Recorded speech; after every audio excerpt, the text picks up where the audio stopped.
এখন যে ট্রেন্ডিং হলুদের একটা লাইটের যে ভিডিও সবাই করছে, তো সেটা আপনাদের সাথে শেয়ার করছি কিভাবে করবেন।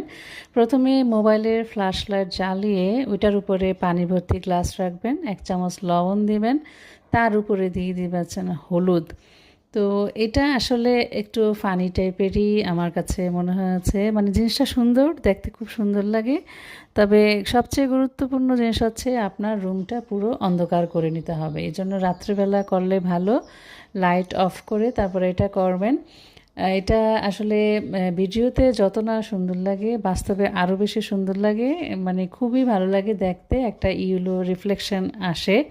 তো আমি প্রথমে এটা করেছিলাম, তারপরে আবার আরেকটা করেছি আমি অন্য একটা লম্বা গ্লাস দিয়ে, দুটোই আমার কাছে খুব ভালো লেগেছে। তো যারা এই ধরনের কাজগুলি জাস্ট ফান করার জন্য পছন্দ করেন তারা করে দেখতে পারবেন। আমার কাছে ভালো লেগেছে, আশা করি আপনাদের কাছেও ভালো লাগবে আর কি। আর বাচ্চাদের জন্য এটা অনেক একটা ফানি ব্যাপার আর কি। তো ট্রেন্ডিং জিনিস আসলে একটু ট্রাই করে দেখলাম। আমি কখনো ট্রেন্ডিং কোনো কিছু ট্রাই করি না, এটাই আমার প্রথম ভিডিও।